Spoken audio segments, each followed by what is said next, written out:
আজ রান্না হয়েছে মেটে চচ্চড়ি।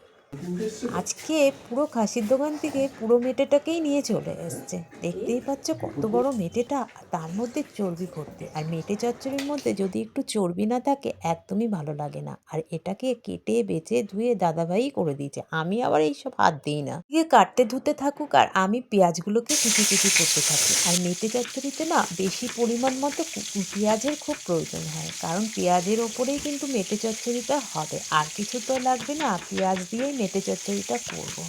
তোমরা খাসির মেটে কীভাবে রান্না করো একটুখানি আমাকে কমেন্ট করে জানিও। একটা তো আমি দেখিয়ে দিয়েছিলাম মেটে দিয়ে আলুর দম দিয়ে, নতুন ছোট ছোট আলুর দম, কি সুন্দর খেতে হয়েছে। আর এই মেটেগুলো দেখো, পুরো মেটেটা পুরো টাটকা, একদম লাল, একদম দেখতেই পাচ্ছ। আর এই মেটেটাকে না আমি প্রেসারে দিয়ে দুটো সিটি দিয়ে নেবো, আর সামান্য একটু জল দেবো। আর ওই মেটে চচ্চড়ি যেটা করব, ওই জলটুকু একটুখানিই লাগবে, বেশি আর লাগবে না। আর দেখো, পেট তো গরম হয় শীতকালে, নানা রকম জিনিস খেয়ে যাচ্ছি, পেট তো গরম হয়েছে।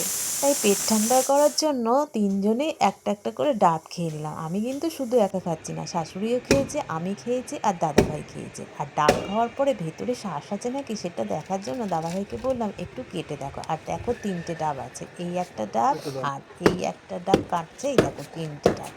একটা ডাবেও শ্বাস বেরোয়নি, এটা দেখা যাক বেরিয়েছে নাকি। হ্যাঁ, বেরিয়েছে, খুব সামান্য একটু ডাবে শ্বাস বেরিয়েছে। আমি বললাম দুধ ফেলে দাও, এটা আমি আর খাবো না। ধুর, চলো চলো।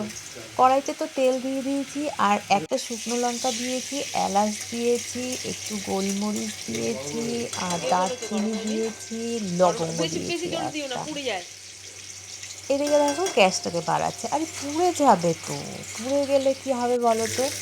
এই যে পেঁয়াজগুলোকে, এবার আমি সব পেঁয়াজগুলোকে এইভাবে আমি হাত দিয়ে একদম ছাড়িয়ে ছাড়িয়ে তেলের ভেতরে দিয়ে দেবো। আর বেশি তেল দিইনি কেন জানো তো, ওই মেটেটার ভেতরে না প্রচুর চর্বি ছিল। পেঁয়াজ তো ভাজা ভাজা হয়ে গেছে, এর মধ্যে আদা, কাঁচা লঙ্কা, আর হচ্ছে রসুন একটুখানি মিক্সিতে পেস্ট করে দিলাম। এই মিক্সিতে কিন্তু একদম মিহি করে পেস্ট করিনি, দেখতেই পেরেছো যে মিহি করে পেস্ট নেই, অল্প একটু অল্প একটু করে পেস্ট করেছি।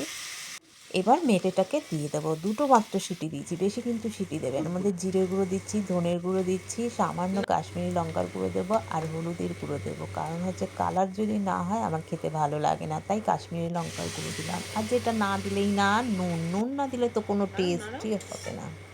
এইবার মেটে চচ্চড়িটাকে ভালো করে ভাজতে হবে, কষিয়ে কষিয়ে ভাজতে হবে। দেখতে পাচ্ছ একদম ভাজা ভাজা ভাজা ভাজা হয়ে গেছে, আর পেঁয়াজগুলোকে দেখা যাচ্ছে, আর তেলটাকে পুরো হচ্ছে ছেড়ে দিয়েছে, দেখতেই পাচ্ছ। এইভাবে ভাজতে ভাজতে ভাজতে ভাজতে তারপরে কিন্তু সামান্য জল দেবো, যেটা দিয়ে আমি হচ্ছে, যে জলটা দিয়ে হচ্ছে সেদ্ধ করেছিলাম সেই জলটুকু দেবো। এই জলটা দিয়ে আমি একটু ঢাকা দিয়ে রেখে দেবো। ঢাকা দিয়ে রাখার পরে 5 থেকে 10 মিনিট একটু লো ফ্লেমে না, কিন্তু হাই ফ্লেমেই হচ্ছে গ্যাসটা দিয়ে দেবে, যেহেতু মেটেটা সেদ্ধই ছিল। নাড়াতে নাড়াতে নাড়াতে নাড়াতে দেখো এই কালারটা এসছে, আরও ভালো কালার আসবে, দেখবে এত সুন্দর লাগবে দেখতে, তোমাদের খেতে ইচ্ছে করবে। এই দেখো দারুণ কালার চলে এসছে।